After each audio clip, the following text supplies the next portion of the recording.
SC వర్గీకరణపై supreme court తీర్పు రాజ్యాంగ విరుద్ధమని Kakinada SC ST bar association న్యాయవాదులు కుంచె శ్రీహరి పృథ్వీరాజులు పేర్కొన్నారు. సోమవారం Kakinada SC ST bar association ఆధ్వర్యంలో జిల్లా కలెక్టరేట్ వద్ద న్యాయవాదులు ధర్నా నిర్వహించి జిల్లా కలెక్టర్కు వినతిపత్రం అందజేశారు. ఈ సందర్భంగా న్యాయవాదులు కుంచె శ్రీహరి పృథ్వీరాజులు మాట్లాడుతూ ఎస్సీ వర్గీకరణపై సుప్రీంకోర్టు తీర్పు రాజ్యాంగ విరుద్ధమని అన్నారు. కేంద్ర రాష్ట్ర ప్రభుత్వాలు 15% నుంచి 23% వరకు పెంచాలని డిమాండ్ చేశారు. ఈ కార్యక్రమంలో న్యాయవాదులు జేవి రమణ, అశోక్ కుమార్, శ్వేత, విజయలక్ష్మి, ఎం సత్యనారాయణ, సూర్యకళ, ఏడుకొండలు, ముఖేష్ తదితరులు పాల్గొన్నారు. ఇటువంటి ప్రాబ్లం వస్తాయి కాబట్టి ఆనాడు ఈ చర్చలు క్యాస్ట్ రిజర్వేషన్ ఉక్కు చర్చలు బంధించి ఆ ప్రకారం చేశాడు. కానీ అన్ని రాజకీయ పార్టీలు కూడా ఏదో ప్రకారంగా ఈ ఐక్యత ఉండకూడదు, ఈ చర్చలు క్యాస్ట్ విడిపోవాలి, అందుకే ఈ ప్రకారంగా ఈ ఏపీసీని చేయ తప్ప అది ప్రేమతో కదని మనం చేస్తున్నాను.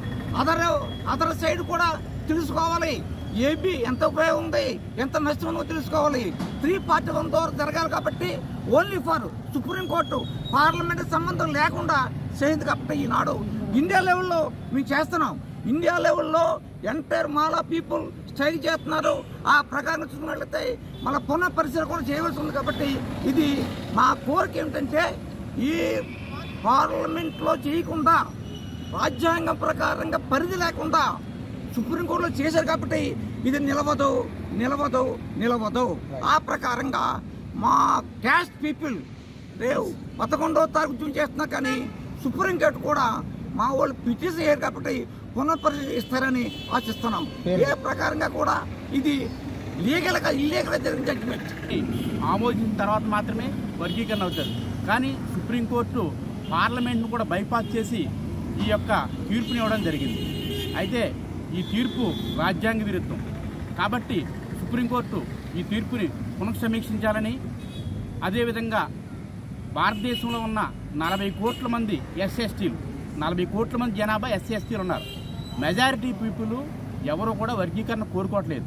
ఎందుకంటే ఎస్సీఎస్టీలు రాజకీయంగా, ఆర్థికంగా, సామాజికంగా వెనకబడి ఉన్నాయి.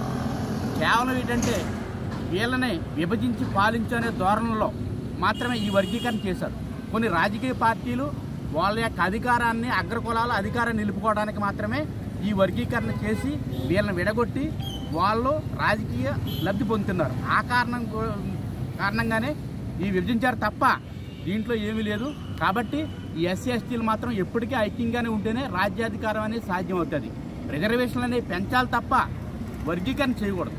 అవసరమైతే సుప్రీంకోర్టుని జనాభా ప్రాతిపదికన వీళ్ళ యొక్క జనాభా పెరిగింది కాబట్టి రిజర్వేషన్ శాతం పెంచండి అని చెప్పేసి సుప్రీంకోర్టు ఒక సెన్సెస్ తీసుకుని ఒక డైరెక్షన్ ఇవ్వాలి పార్లమెంట్కి. అంతే తప్ప ఇది రాజ్యాంగ విరుద్ధం సుప్రీంకోర్టు తీర్పు, దీన్ని పునఃసమీక్షించాలని మేము అందరం న్యాయవాదులు అందరూ కూడా కోరుతాం.